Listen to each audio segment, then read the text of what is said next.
Продължаваме тази тема и не само. В студиото е криминалният журналист от вестник 24 часа Кирил Борисов. Добро утро. Радвам се да те видя. Добро утро. Една доста напоителна статия бях прочел от теб в 24 часа, именно за Олег Невзоров, малко след като беше разкрит незаконния град. Така мащабно разкрит имам предвид, защото се оказа, че доста по-отрано са имали институциите информация. Кажи ни, от кога е бил на мушка на властите въпросния Олег?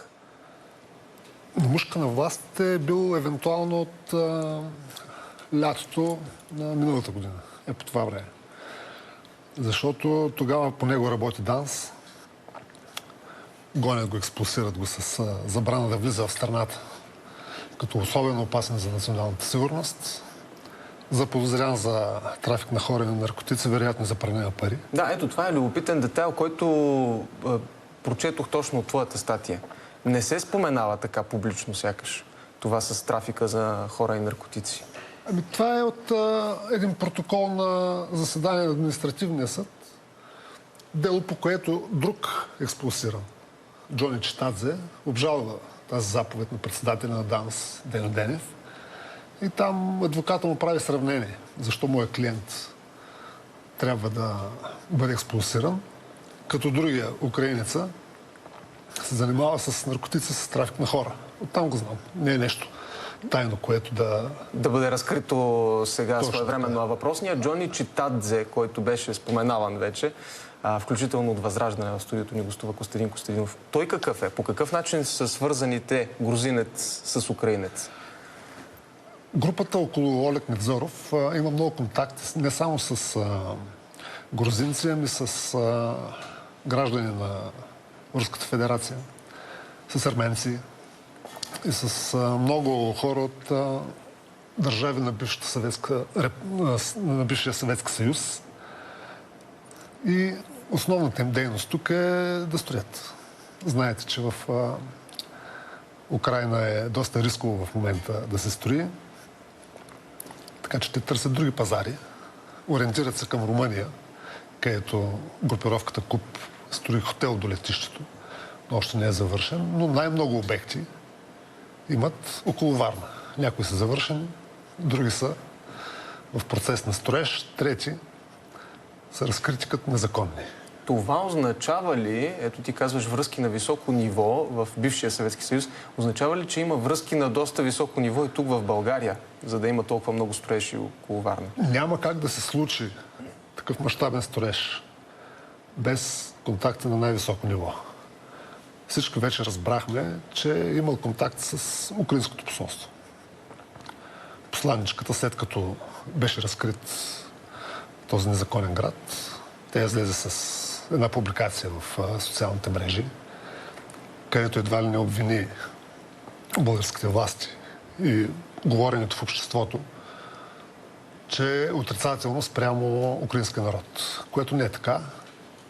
Тук има отношение само единствено Олег Невзоров, като инвеститор и като лице на целият този проект, изграден незаконно. Но отрицателно отношение на българите към украинците категорично няма. Така че това е първата индикация, че този човек е играл на високо. И второ, няма как председателя на ДАНС да го изгони след 2 седмици, да се отмени собствената заповед без прецедент в историята на ДАНС.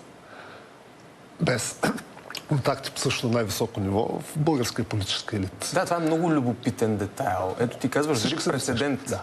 Всички се досещат, нали? Никой не го изрича. Надявам се, че новото управление ще покаже доказателства, докъде са стигнали контактите на този човек в българската политика. Това, което казваш за трафика на хора и на наркотици, това ли е всъщност причината, поради която и премиера Радев спомена за това, че в крайна сметка е имало опасност за националната сигурност? Предполагам, че това повече не знам. Освен трафик на хора и на наркотици, за което се говори в протокол на това съдебно заседание, вероятно става въпрос за пране на пари. Какво има предвид премиера, не мога да кажа. Той говорил по случая още когато ден от ден се отмени заповедта за експулсирането преди 1 година. Но така и не получихме отговор. Сега имат председател на ДАНС, изпълняващ функциите, могат да разкрият пред обществото това, което може да се разкрие, защото не вярвам, че ще дадат цялата информация. Все пак става въпрос за класифицирана информация. Не случайно доклада, който са изпратили до парламента, е бил засекретен и не са го дали на депутатите, които са искали да се запознаят с дейността и структурата на КУП корпорация. Кой за те поставя най-големия въпрос в цялата тази схема около корпорация КУП, около строителството, около всички тези нелегални дейности, за които говориш? Строителството е ясно. То е видимо. Тук не говорим за незаконна ромска махала на бедни хора. Тук говорим за луксозно строителство, луксозно изпълнение на чужди граждани. Защото те, освен украински граждани, не могат да бъдат други.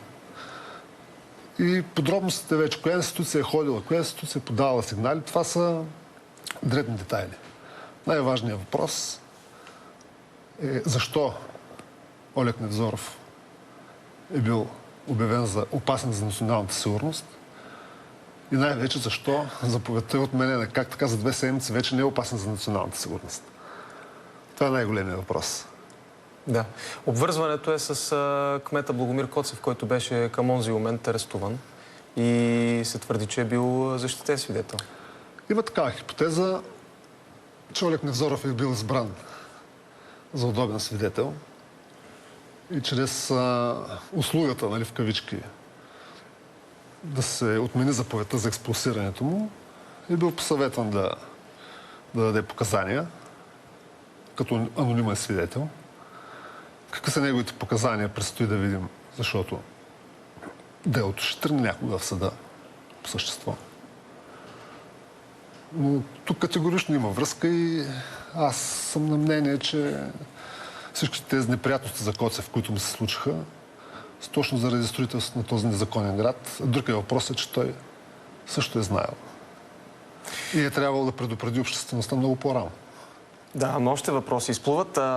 Искаше ми се да засегнем и другата тема с тази ужасяваща катастрофа, която се случи на Челопешко шосе, този случай и въпросната група на калашниците. Признавам, че аз не бях чувал допреди това за тези момчета. Какво представляват те и защо се наричат така калашниците? Неформална група на малко по-здрави момчета с черни дрехи в квартал Бутонец. Добре позната, доколкото разбираме на полицията. Добре позната. Калашници, защото един от тях се лепнал някаква лепенка на автомобила преди години на калашник, харесал им, нали, респектиращо е калашница. И така са се кръстили, слагат си татуировки, но това няма никакво значение в случая с катастрофата. Познати са на полицията и то 2 пъти са арестувани. Единия път, 2005 година, мисля, че май, след това март тази година. Първия път от районното в Студентски град, втория път от ГДБОП. Защо са арестувани тогава? Организирана престъпна група за трафик на хора. За проституция? За проституция, така че има 2 разследвания срещу тях. Докъде са стигнали, ще каже прокуратурата, вярвам, че се работи съвестно по този случай. Една от многото такива групи, не само в София, но и в страната. Виждали сте във всеки един квартал, пред всеки един офис за бързи кредити. Това е просто поредната? Това е поредната група на малко по-ексцентрични, да ги кажем, момчета, които всяват респект сред своите съкварталци. В квартала са по-скоро ограничени. Казваш, има други такива групи. Можеш ли да назовеш някоя, към която може би МВР трябва да насочи внимание едните дни, защото започнаха акции? Те много добре ги знаят. Има сега във всички квартали, във всички градове, стигнем до общински. Аз да ги посочвам няма смисъл, защото те ги знаят много по-добре. Въпросът е, че такива групи, основно лихвари, се използват по избори. И в зависимост от това за кого работят, може да се правим изводите кога и защо са ударени. Тоест ти мислиш, че има и политическа намеса в цялото нещо, или? Много са дребни, за да има чак пък политическа намеса. Освен това, аз ще казах, 2 операции имам срещу тях. Веднъж заради проститутка в Студентски град, след това за организирана престъпна група, вече много по-сериозно от ГДБОП. Разследванията се текат. Евентуално е имало някакво неглижиране. Но въпросните 2 души от катастрофата, които са, те са били много в периферията на тази група. Излезе информация, че са работили по строежи, редили са паваж и така нататък, което не кореспондира с видеята, които обаче те сами пускат в социалните мрежи с пари, които размятат, скъпи коли, в които се возят. Ами, това са хора, които са израснали в крайна бедност. И когато човек е израснал в крайна бедност и когато се види малко в пари, започва да парадира с тях. Комплекса на бедния човек. И всички сме виждали видеята с пачките, с скъпите автомобили. Те не са и чак толкова скъпи, но автомобил. За човек, който се води социално слаб, е доста скъп автомобил. Да, видяхме, че и в общинско жилище е живял Васко Васил. Но цялото това парадиране с финансови средства, с злато, с автомобили, идва от бедното детство на тези хора.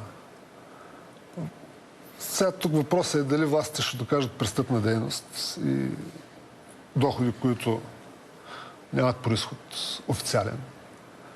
И дали освен за смъртта на